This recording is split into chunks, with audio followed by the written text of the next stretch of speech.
बिस्मिल्लाहिर्रहमानिर्रहीम। बात करेंगे पहले रसूल। हज़रत नूह अलैहिस्सलाम पहले रसूल हैं। हज़रत आदम अलैहिस्सलाम के बाद ये पहले नबी हैं जिनको रिसालत अता की गई। सही मुस्लिम वाव शफ़ाअत में हज़रत अबू हुरैरा रहमतुल्लाह अलैह से एक रिवायत में ये आया है कि ए नूह अलैहिस्सलाम, तू ज़मीन पर सबसे पहला रसूल बनाया गया। नूह अलैहिस्सलाम की कौम दावत व तबलीग और कौम की नाफरमानी करती थी। हज़रत नूह अलैहिस्सलाम के नबी बनाए जाने से पहले तमाम कौम अल्लाह की तौहीद और सही मजहबी रोशनी से पूरी तरह अनजान बन चुकी थी। हज़रत नूह अलैहिस्सलाम ने यह भी बार बार तंबीह की कि मुझे अपनी दावत पहुँचाने में और हिदायत के रास्ते पर लगाने में ना तुम्हारे माल की ख्वाहिश है, ना जहाँ बा मनशब की है। उजरत का तलबगार भी नहीं हूँ, इसलिए खिलाफत का हकीकी अजरबा शबाब अल्लाह ताला के हाथ में है और वही बेहतरीन कदर करने वाला है। बहरहाल हज़रत नूह अलैहिस्सलाम ने इंतहाई कोशिश की बदअक्त कौम समझ जाए और अल्लाह की रहमतों की पनाह में आ जाए, मगर कौम ने माना और जितना इस ओर से हक़ की तबलीग में जद्दोजहद हुई उसी कदर कौम की ओर से और दुश्मनी में सरगर्मी जाहिर की गई और तकलीफ़ पहुँचाने और चोट देने के तमाम तरीक़ों का इस्तेमाल भी किया गया। और उनके बड़ों ने आम लोगों से साफ साफ कह दिया कि तुम किसी तरह बुद्ध, सुआ, युगयूस और नसर जैसे बुतों की पूजा को ना छोड़ो। और आखिर में तंग आकर कहने लगा, ए नूह, तूने हमसे झगड़ा किया और बहुत झगड़ा किया, अब उसको ख़त्म कर।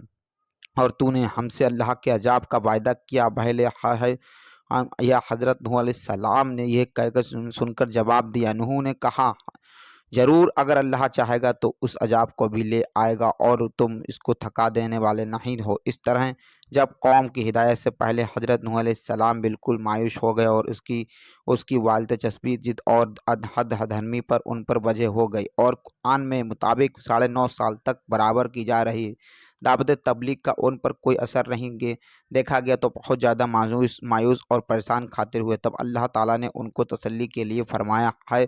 तब हज़रत नूह अलैहिस्सलाम ने यह मालूम हो गया कि उनके तक पहुँचने में कोताही नहीं है, बल्कि खुद न भागने वालों के इस्तिक़ाल का कसूर है और उनकी तरक्सी का नतीजा। तब उनके तमाम और हरकतों का असर कबूल करके अल्लाह ताला की बारगाह में ये दुआ फरमाई, परवरदिगार, तू काफिरों में से किसी को भी ज़मीन पर ना बाकी छोड़। अगर तू उनको यह भी छोड़ देता तो ये तेरे बंदों को भिगो गुमराह करेंगे और उनकी नस्ल भी उनकी तरह नाफरमानी पैदा होगी।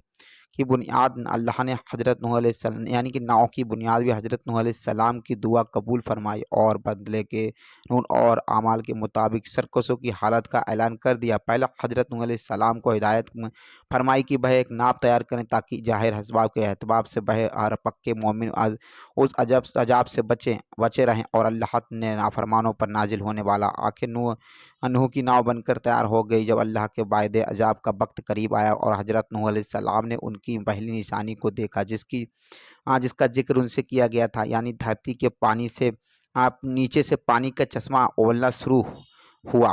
हुक्म सुनाया कि नाव से अपने ख़ानदान वालों को बैठने का हुक्म दो और तमाम ख़ानदान और जानदारों में से हर एक का एक जोड़ा नाव में पनाह ले और छोटी जमात लगभग 40 लोग भी उसमें तुम पर ईमान ला चुके। अब आसमान को हुक्म हुआ कि पानी बरसना शुरू हो और धरती के सोते हुए हुक्म दिया गया कि वे पूरी तरह उबल पड़े। अल्लाह के हुक्म से जब ये सब कुछ होता रहा तो नाव की भी उसकी हिफाजत में पानी हर मुद्दत तक तैरती रही, यहाँ तक कि तमाम इनकार करने वाले और दुश्मन डूब गए। अल्लाह ताला ने कानून जजाबा अमाल के मुताबिक अपने किए को पहुँच गया। गर्ज जब अल्लाह के हुक्म से अजाब ख़त्म हुआ तो नूह अलैहिस्सलाम की नाव जूदी पर ठहर गई और हुक्म परा हुआ और नाव जूदी पर ठहरी और ऐलान कर दिया गया कि